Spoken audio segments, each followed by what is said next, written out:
Apreciados estudiantes, reciban un cordial saludo. Les saluda su profesor William Felipe Hurtado y el día de hoy vamos a hacer una serie de reflexiones en torno a la idea de norma jurídica y las implicaciones que sobre ellas podamos debatir.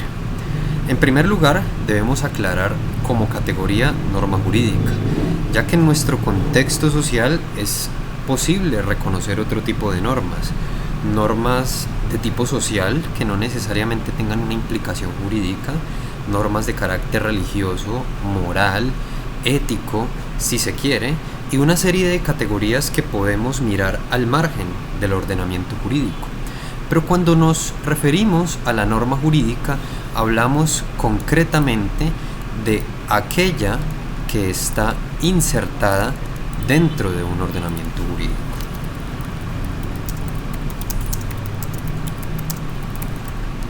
Dentro de un orden jurídico.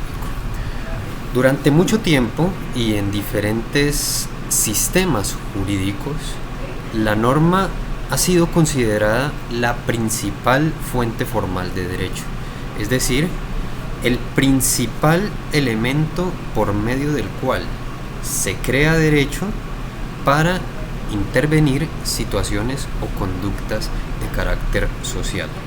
Como lo habrán visto en este curso, las fuentes formales del derecho no son exclusivamente normativas.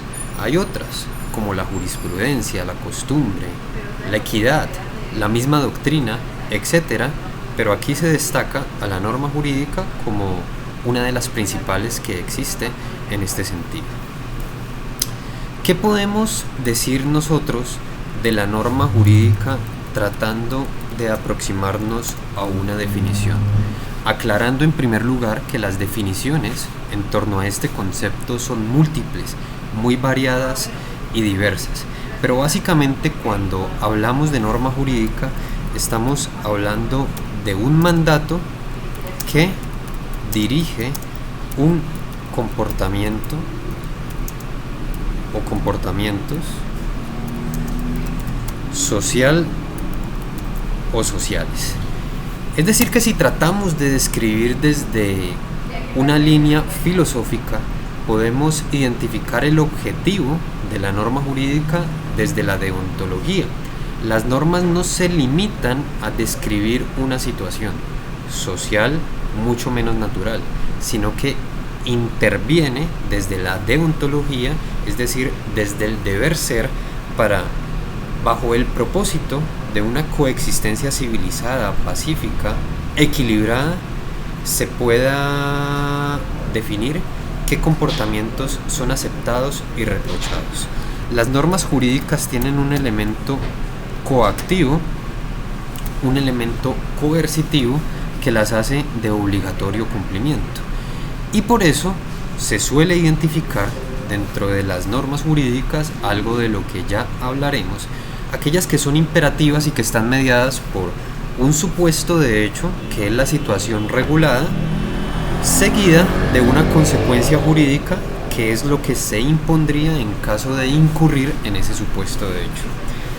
Quiere decir que se delimita la conducta humana, como ya lo dijimos, desde actos aprobados o reprobados socialmente bajo el andamiaje de un ordenamiento jurídico.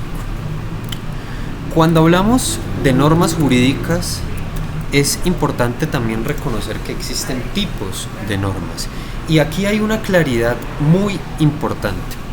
Usualmente se dice que las normas jurídicas son de manera exclusiva una creación pública, es decir, que se desprenden del aparato político del Estado. Las leyes, los propios elementos constitucionales, los actos administrativos, etc. Y estas, por decirlo así, podríamos decir que son normas de carácter público.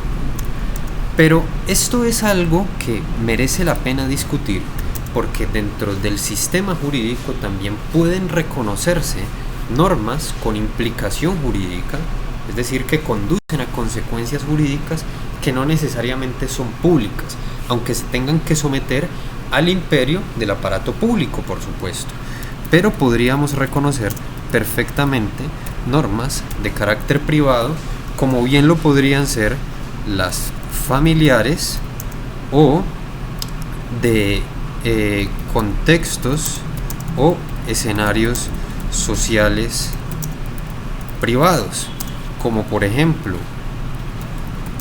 lugar de trabajo, centros educativos privados, etcétera, etcétera, para reconocer que no todas las normas tienen un origen público, pero por supuesto las hay y son las principales, las de carácter público, donde podríamos identificar normas constitucionales, donde podríamos identificar la ley, los actos administrativos, etcétera. Entonces tenemos esta tipología y como lo pueden ver, estos dos tipos de norma pueden coexistir. En una sociedad como la nuestra, colombiana, por ejemplo, si trabajamos en una empresa privada donde tendremos un régimen disciplinario, pues esas normas no solo coexisten, sino que se articulan con aquellas que desde lo público las limiten, las condicionen o las supediten. Sobre las normas jurídicas también podríamos decir que existen clases en su forma.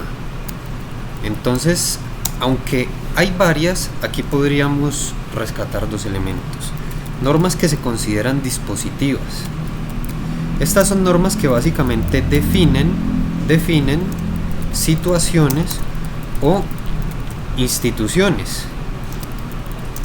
Por ejemplo, una norma que defina qué es un comerciante.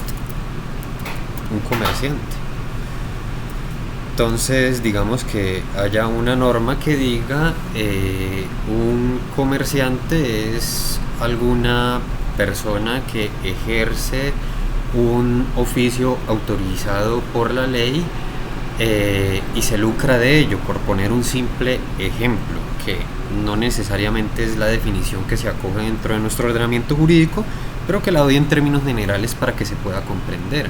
O por ejemplo, una norma que defina qué es el matrimonio, que diga que es la unión libre, por tanto voluntaria, entre dos personas, con ánimo de convivencia, de procreación, etcétera, etcétera. Estas serían normas dispositivas porque más que limitar, prohibir, facultar, lo que están haciendo es definir una situación concreta.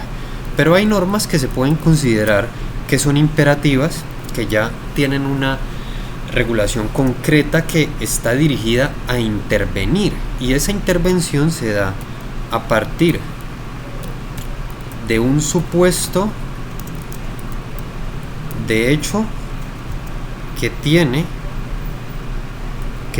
esto que se llama nexo causal, que da lugar a una consecuencia jurídica.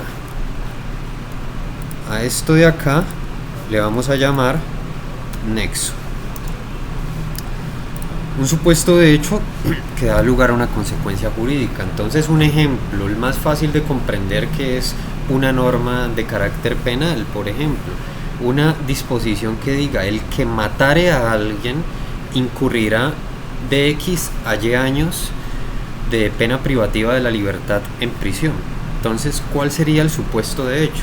La conducta que se está regulando, el que matare a alguien, es decir, matar es el supuesto de hecho. Si alguien incurre en ese supuesto de hecho, pues el resultado es la imposición de una consecuencia jurídica, que según la norma que ponemos de ejemplo es una pena privativa de la libertad. El nexo es que efectivamente la persona haya incurrido en ese supuesto de hecho, se aplica la subsunción y se aplica, por tanto, la consecuencia jurídica dispuesta por la norma. Entonces, esto podemos decir sobre la definición de norma, sobre los tipos de norma que hay y sobre las clases respecto de su forma. Algo que es muy importante tener en cuenta sobre las normas, indistintamente su tipo, indistintamente sus clases, es que éstas tienen una vigencia. Es decir, para que se puedan aplicar deben encontrarse vigentes. Y la vigencia de una norma va a depender en gran medida del tipo de norma que sea. Por ejemplo, si se trata de una norma familiar, pues de la subsistencia de ese núcleo familiar. Si yo dejo de pertenecer a mi familia porque me he emancipado o lo que sea, me he independizado, pues seguramente las reglas que me regirán ya no son las de ese núcleo familiar. Si renuncio a la empresa privada a la que pertenezco, pues el régimen privado de esa empresa ya no me rige. Si me cambio de universidad privada, por ejemplo, a otra, será un nuevo reglamento estudiantil el que me rija. Entonces hay elementos relacionados con el espacio, también elementos relacionados con el tiempo. Pero aquí quiero ser muy claro en algo, y es específicamente en la vigencia de las normas públicas, y sobre todo para hacer el ejercicio mucho más concreto, hablando, si se quiere, de la ley.